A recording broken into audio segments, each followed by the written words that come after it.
everybody at YouTube, and hello those at anchor.fm/GabSmacked. Hello everyone at periscope.tv/anautist. And hello our Discord people who are our Patreon members from patreon.com/GabSmacked. Here is Wednesday Wisdom simulcast while we have our Arabic/Palestinian/Lebanese/Turkish/Greek coffee. Quite the lovely. So I will say hello to all of you, and as always, Wednesday Wisdom is based around autism, but it seems to have elements within it that resonate with those in general.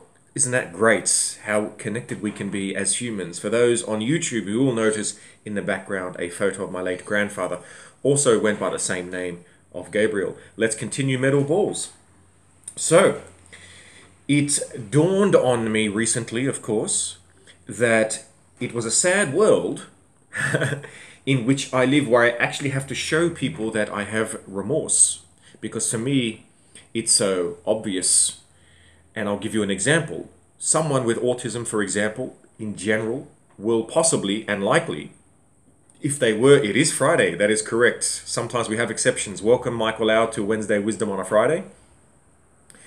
It was delayed this week. Now, someone with autism might, for example, step on a dog's tail, and if they do so, will ask why the dog was put there. And if that's the case, then it might, okay, no worries, my friend, it might come across to people as though this autistic person is actually being a jerk, when that's actually not the case, because some with autism will almost certainly, like any regular person, have a huge amount of remorse, but they don't feel the need to show it because they assume that everyone knows that they have remorse. But of course, I must remind all of my autistic brothers and sisters, and VK, thank you, that we don't live in a world where everybody automatically knows that you have remorse. And so we have to express it, but it does seem redundant to anyone with autism. And I always joke about the fact in a world of autism, we'd probably bump into each other and go, okay, next time I must move slightly to the left and you to the right. Good, we fixed, let's go. Right? Conservatives, well, you'll have to tweet me that stuff for the next scope. This is Wednesday Wisdom, but thank you. I appreciate your passion, Mega. Magashi Mofo. So, alrighty. So what is the point of that? The point is for anyone who is a high-functioning autistic person, or someone who has someone in their family with autism, and they display patterns that seem to be not displaying remorse, it's actually important to know that that's probably not the case. It's probably that it does not occur to them that other people need to know that you actually have that remorse. And that sort of makes me feel like I'm living in a world that's a little bit sadder than I thought it was. Because I thought, oh, then therefore, stop incumbency, hello, we live in a world where humans have this understanding that not everyone can be remorseful. And so it means that it's not universal that people can be remorseful. And that's a sad thing. Fun guy, good to see you as always. But at the same time, we learn to accept that, and we learn to show, and we have to get out of our way. So anyone who's a high-functioning autistic person, Weinstein, yeah, it's important to remember to actually explain to people that you are remorseful, but it's not a common reaction. So this has happened to me. I've stepped on a dog's tail once, and someone said, why don't you say sorry? And I thought that was a bit strange, because I'm like, of course, who wouldn't be remorseful? And I thought, why would I have to say it for? But that type of thought process, neurotypicals are like, you're not acting in the way they expect. Hello, Dr. Samira. Follow Dr. Samira, everyone, a beloved Patreon. So it's important for us to say, I'm absolutely sorry. There's no question about that. And I will do anything I can to fix the situation. So it's learning to have yourself as someone who is autistic being understood more precisely. Did the dog understand English? No, I don't think so. So why is that important? It's important for someone with autism because if they don't do that, they end up like myself. You can actually grow up constantly being misunderstood in a way that can turn you pathological. You have a pathological paranoia about people misunderstanding you. Oh, your last scope. You relate to that thought process. There you go. Some people are asking me if I speak dog. Uh, it depends on who's being called the dog at the time. But Auntie May will be able to answer that in a bit better way. All right. So this is a very huge concept for me because I didn't know about this at all until recently. Because when I get misunderstood, which is my whole life, I get extremely angry about that. And I've been suffering a huge amount of anxiety for not being understood almost all the time. And being able to explain that to my lawyers in the form of discussing with them issues that are going to be public in the next year, my anxiety dropped, and I couldn't figure out why until I spoke to, of course, my Wednesday Wisdom doctor. And it turns out that the fact, thank you very much, I do hide it well, yes. On Scopes, it's quite easy, and I've taken many, many years of learning, many years. And the doctor was saying, I need to pause YouTube. So it actually feels good to know that there is more than myself. No, please give comments as many as you like, guys. It's my fault that my ADHD kicks in. And it's quite important to have people understand you, and it's a feeling of relief because you've grown up, someone with autism, your whole life with people not understanding you. So someone with autism, for example, might not understand to speak when they're not eating. Now, I learned that as a rule. Now, some people say I had to learn that too, etc.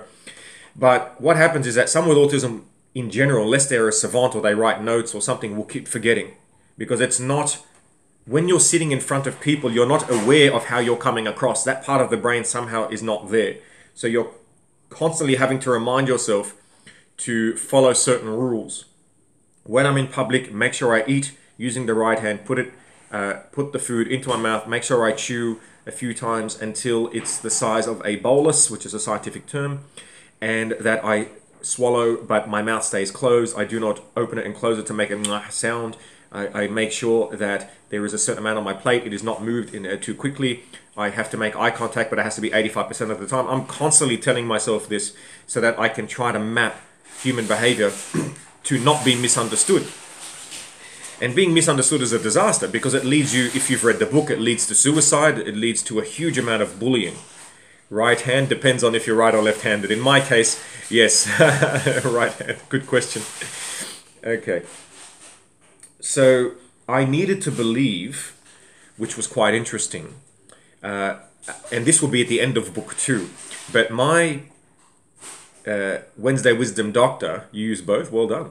My Wednesday Wisdom doctor was always very clear on the fact that he would never, ever, ever, ever want to get involved in any of my legal stuff or anything else. Now you're conscious, that's right. So a lot of people do this subconsciously, they learn it subconsciously, and they seem to know it without having to consciously keep following these rules, and that's probably the biggest difference. Anyway, so it turns out that these years later, the reason the doctor did that was so that I would not, there was no chance of my behavior being affected by thinking that he would possibly be there or not be there for me in the future. And that was unbelievably interesting to me. So this whole time I thought of him as being selfish or thinking he didn't want to help or he was too scared. And all that time, what he was wanting to do was wanting to make sure that he could see the real Gabs for 2 or 3 years. Without possibly thinking that Gabriel is acting in some different way, Susie, in order to help persuade the doctor to think a certain way, so that if and when the doctor does want to defend me, it's somehow done, with some sort of bias. Or done without that bias. That was just amazing. So he kept that secret the whole time. Amazing stuff. That'll be the twist in book 2, but now you know the twist. So the other good thing about it is that it turns out that I kept seeing him, knowing that he would never get involved in helping me, which meant if you stand out, you get bullied. That's right. Yes, we're going to talk about bullying pretty soon, actually. And this is going to come to the bot issue on Periscope. I'm going to talk about that. Because as I tend to do, I get extremely irritated when I find people acting irrationally, and then I go off scope and swear and scream, talk to my Wednesday Wisdom doctor. Acceptance can look like disinterest. Yeah, that's true. Yeah, that's a very good point.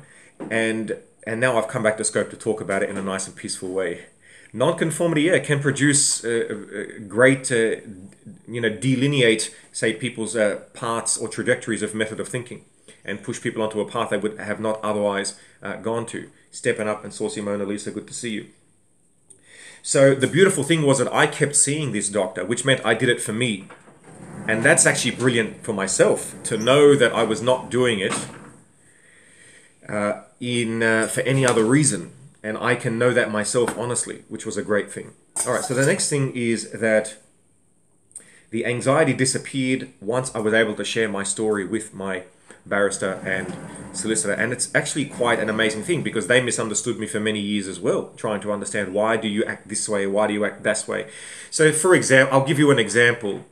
Someone with autism, like in my original autistic way, this absolutely would have happened, right? So if I go to a room and the door is locked, but I know that I need to be in that room, if the door's not opening, I might kick the door down, because I'm thinking, oh, I'm supposed to be in there, so I'll kick the door down because it's not opening. Now, a neurotypical will say that behavior is odd, aggressive, violent, when the guy with autism is thinking, hold on a sec, I have to be in the room, the door is locked, so clearly there's something wrong with the door. You don't realize that societally that's wrong. Wednesday wisdom on a Friday, ladies and gentlemen. But the thing with autism is that you have to have explained to you that we have certain rules in neurotypical society, and the reason we don't knock it down is because if we do, then it will cost the other person money to fix the door again. So in other words, you cannot reach your objective if the door is locked. And so you must accept that you cannot reach the objective. I've had to learn that consciously. And so now if I'm walking with someone and the door is closed, I go, oh, it's closed. And then you go, he doesn't have autism because he knew the door was closed and he didn't do anything unusual. But do not disturb. That is actually a learned response where most neurotypicals will go, oh yeah, I do that all the time, but I didn't realize that I learned it. You have autism. If I had $1 for every time I was asked that question, realspeakinghuman.com, or if you go to GabSmacked on YouTube, there's an autism playlist, and I have speeches, and if you go to Twitter, you'll see some news articles that have come out recently. So, one of my goals is to continue to learn, to enable myself to convey my meaning, there's a key somewhere, as accurately as possible, to not further be locked in the black hole of being, thank you very much, of not being misunderstood. High functioning autism is an invisible disorder and judged incorrectly for it. Now, I have to actually have your parents replaced? There have been some at school as well. Now, and through things like PERISCOPE, Wednesday Wisdom, and practicing with my lawyers, I'm very functioning. This is very, very true. I'm very functioning. It's taken many, many years. Now, I'm one of the few people in the world, for those who don't know, who also has something called savantism. And savantism allows me to do certain things like learn languages in a few hours. It also allows me to learn millions of rules that someone learned to pick locks, that someone would not normally be able to memorize. And I'm enacting them constantly as I function with people. And so it actually takes a lot of effort to look like I'm actually being effortless. So it's one of those negative type of things. When you compensate for a negative, you don't see it. But sometimes are amazing. Sometimes it comes out like once, I was with my ex-girlfriend and we locked ourselves out of the house. And so we had to call a pick lock dude. And the guy comes in and he's got a beard, right? But he's obviously, he doesn't look ethnic, right? But he's got a beard. And he picks the lock and gets us in. And I said, that's an interesting job, having a beard and being able to get into people's houses. Now he didn't like that joke. Now, apparently that was inappropriate to say to someone who's a professional lockpick. People do like that gift of savantism, yes, but it comes with a lot of drawbacks. Savantism is not an add-on. So a lot of people might think, not autism, interesting. A lot of people might think that, savantism is an additional part to the brain that you sort of plug in and you've got these extra powers. That's not what's going on. You have deficiencies somewhere which are pushed somewhere else. So it's sort of like, you really want a supercomputer, but you can't afford it. So you buy the really big monitor with a really small hard drive. No pun intended on that one. In order so that, and then people are like, I wish I had that amazing monitor, but you don't realize that underneath it's, you've got a rubbish hard drive. So one of my goals, as I said, is to actually be able to be understood more, to transfer information without being misunderstood. You're compensating, correct. You compensate. And that's what someone with high-functioning autism / savantism can do. Now, when someone is passionate, I may take it as bullying and then react to it as if it was bullying. Why is that? Well, it's an important distinction to understand that when someone bullies you, it triggers the childhood memories of being abused. Now, that most of you who are regulars understand that the level of abuse I had. Gabinator, hey Jerry, good to see you as always. The bullying that I got from teachers and students was quite horrendous. And so I'm quite sensitive to that. And sometimes when somebody's trying to persuade you but very bad at doing it, they can come across as being a jerk-off. And I said to my doctor, how can you tell the difference between a bad persuader and an asshole? And what he was explaining was that the way to do it is to respond in a certain way, and then depending upon their subsequent response, you can differentiate the two. I'm going to get into that in more detail, but the first thing is that for those of you who've read the book, you understand that the years of bullying developed within me a dark, aggressive, when I say dark, it's a shadow, so it has no lighting, it's just a shadow beast that is caged within me, and for that reason I swore off violence when I was 22.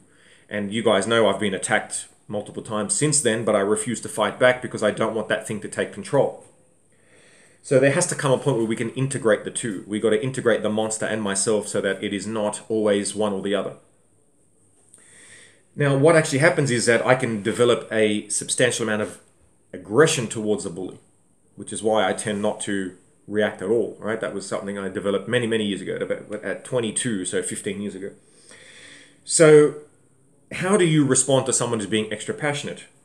What the doctor was saying was that the irony of giving in to this monster within you, whether you either fight back or don't fight back, both of those are because either you're giving into the monster or you're afraid of the monster. Either way, you're actually suffering internal bullying because your behavior is subject to something else that you think you can't control. And so you're getting bullied by the wants of this monster. What you do is learn to say, I'm not going to be bullied by this monster. I will decide how I react. And that way you can regulate the monster without allowing it to run free out of its cage and destroy everything in sight, which is what happened in my school days. You will see, for those who read the book or who listen to the free version on YouTube at Speaking Human. We're now getting into episode 7, which will be where the darkness gets worse and worse, and the within me develops. It's funny because now in the wizarding world they use the obscurus, which is, funnily enough, very similar to that beast that was developing inside me, which I wrote about in my book. So the way to do it is this. Now I'm going to use a specific example. The specific example I'm going to use is somebody who's a gold member on Scope, whom I believe acted in a really assholery way. Now, does that mean that they're a jerk-off? No. It means that they were acting like that, or I perceive them to act like that. So I'm going to give you the story now. But I'm going to give you the story, but I'm going to try not to lose track of the moral, because it's not really about the story. So I was approached by people who are Periscope Gold members, or Silver members, or whatever it is. And they said to me, you need to, or please, take off this day, no Scope Friday. And I said, why? And they said things that, one of them said, please do it for me. Someone else said, please do it because someone else, they said they have evidence of something. And I couldn't get a straight answer from people. So I said, please message me on my Twitter. And I have received messages from people who are on Scope at the moment, and I do appreciate that. But the messages were once again emotional and there was no facts behind them. They asked me to look at other people's scopes. And I did. And the thing is, I never watch other people's scopes. Like, never watch other people's scopes, right?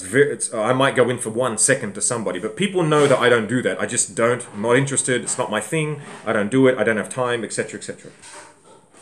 So me watching those other scopes, and I did, was a huge deal. It's a very big deal for me to do that. It shows how much I respect the people that asked me to do so. So I watched their scopes, and once again, I got nothing.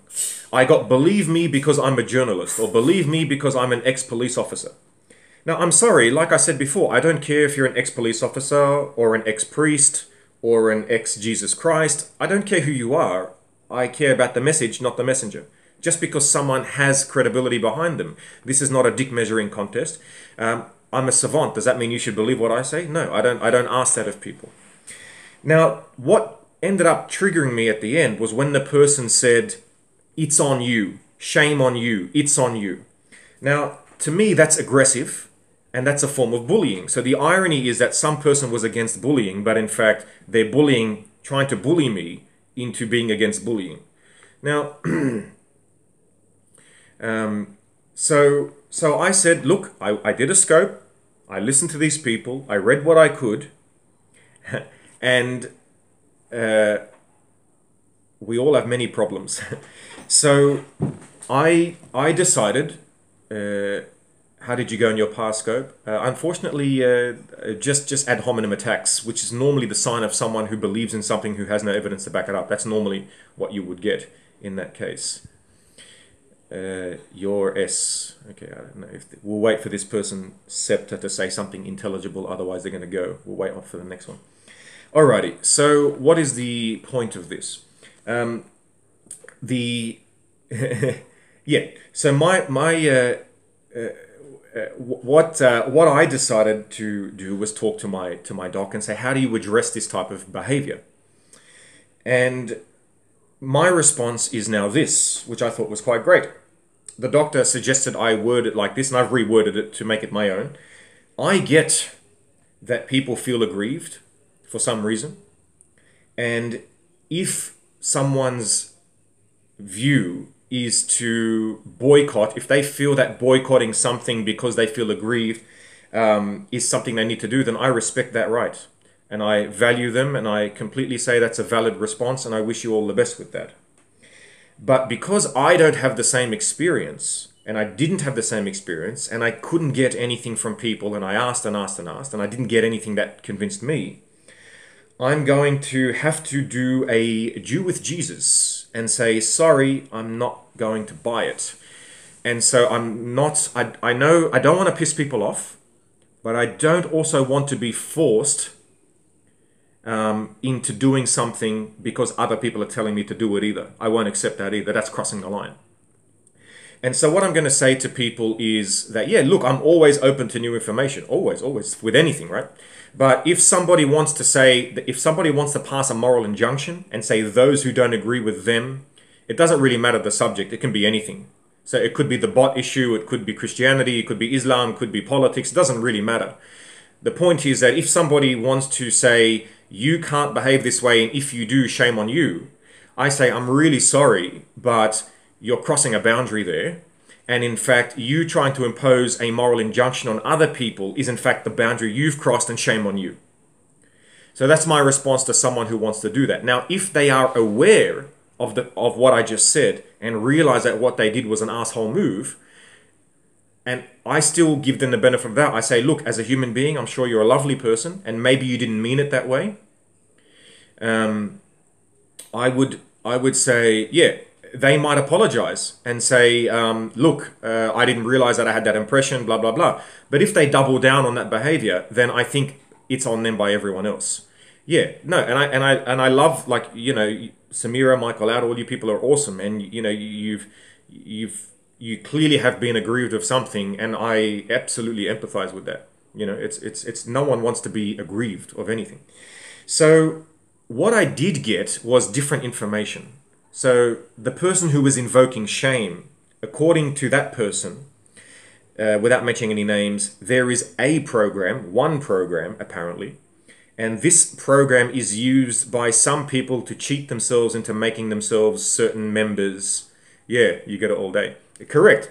People get, and this is the irony. The irony is that some people abuse Trump supporters, and Trump supporters are like, I don't want to be abused by getting name called. But then at the same time, the same people who are getting name called are now calling other people names. So it's an irony, and that's why I say it transcends a specific topic. It's not about bots, about Trump. This is a human condition. I think we all do it when we really, really believe in something and we know it's true. We might be right. Not in anyone in particular, no. So that's a bot here. Like, I think we are all guilty of this. I don't think I'm an exception at all. I think we all do that. No, no, no, don't be silly, please. And no one take this personally at all. No, no, no, no. So what do we got here? Now, what the doctor said, the moral is that the doctor said you need to understand your own reaction first before you can figure out where your boundaries lie that other people may or may not cross. That's the moral of this. So it's not about bots or politics or anything. It's about understanding our own reactions so that we're not a slave to our own reactions. The whole point was that when I heard that comment, yeah, he's a good doc, I got really angry. So the point is not that the person made the comment at all. Freedom of speech, have every right to say what they said. I completely respect that. I respect that the person's right to say anything they want. Okay? If it's not illegal, obviously. But the point was I had to figure out why I was getting so angry. And I would say we can all ask that about ourselves. If we get really angry at something, what is the reason for our emotional vitriolic response? And for me, I think it was that when I was a child, I was severely bullied. Itan Book, I love you, man. So, I was being severely bullied like, other people. My natural child response in the back of my brain, Trump cultural boundaries. Oh, Trump cultural boundaries, personal boundaries. Yeah, well, I mean, yes, we're part of it. Yeah. So if I'm getting angry and I react in anger, then I'm actually bullying myself because I am becoming a victim to the part of me that wants revenge on the bullies that used to hammer me when I was a kid.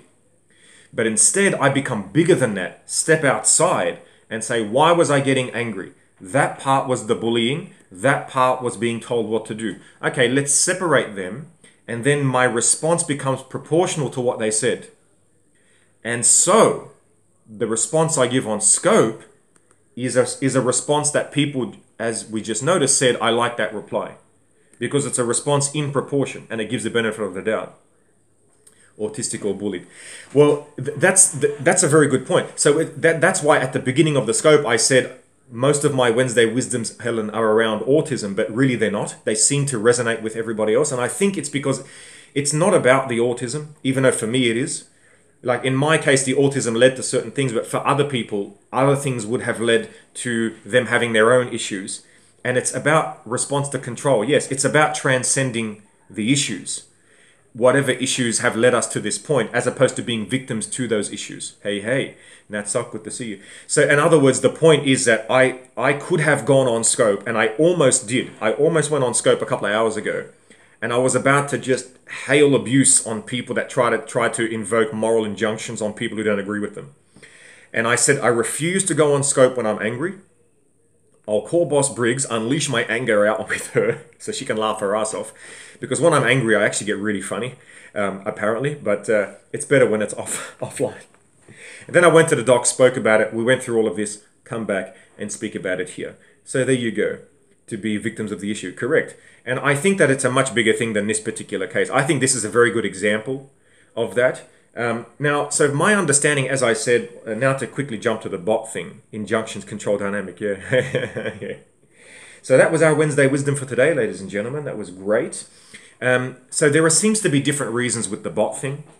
From what I can see thus far, it's a combination of harassment, bullying, criminal behavior, and unethical behavior. It seems to be all of those. And it seems to be that it's coming from different places. And it's also not just happening on Periscope, but I think this is something happening across all social media. Now, why do I know that, or why do I think that? Well, yeah, I mean, I block bots every bloody scope. It's so annoying. But at the same time, you get emails. Yeah, I mean, all of us, surely you guys get messages on Instagram. I get messages that I block all the time.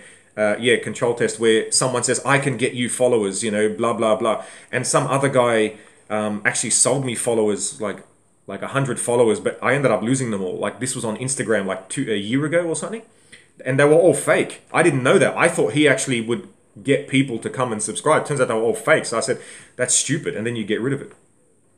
So now that's a problem. Yeah, it is a problem. But the other person said that what the issue was that people were cheating their way up to get gold status when poor me had to work really hard to get the status. Boo-hoo, mummy, why can't people play fair?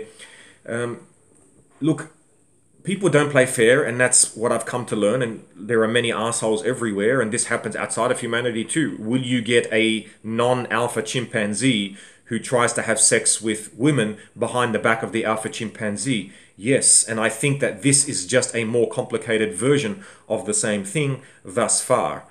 It's not an accurate representation of the argument. Well, that was the argument I heard from that last person that I was referred to.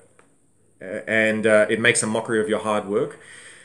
I mean, I don't know. I don't know if that's the case or not. I personally think Michael Loud's awesome, whether he had a gold or silver or no medal or whatever. Like, for me, it doesn't mean anything.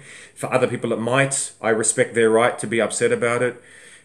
Yeah, look, if someone feels that they've worked really hard and someone else has cheated, I completely empathize with that, completely. Because, I mean, it's the same with me. Like, I drive buses, for example. You guys know. And Cassie, who's one of our... Yeah, Cassie's one of our beloved people who watches our scopes. And she tells me, because she's a bus marshal, and she says that... She constantly says that everybody says that Gabriel is one of the...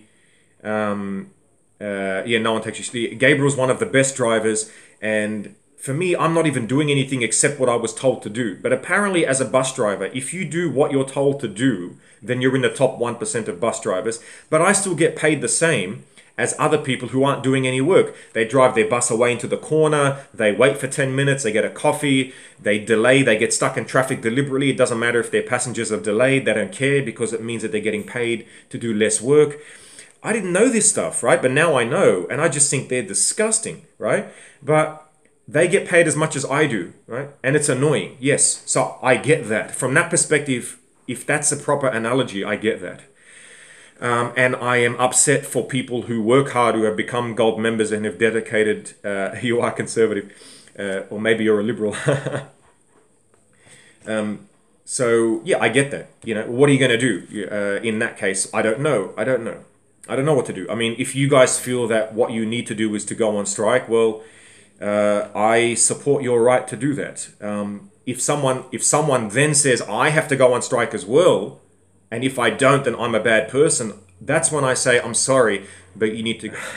I might have to cut that out of YouTube. All right, YouTube, everybody. Pleasure to see you.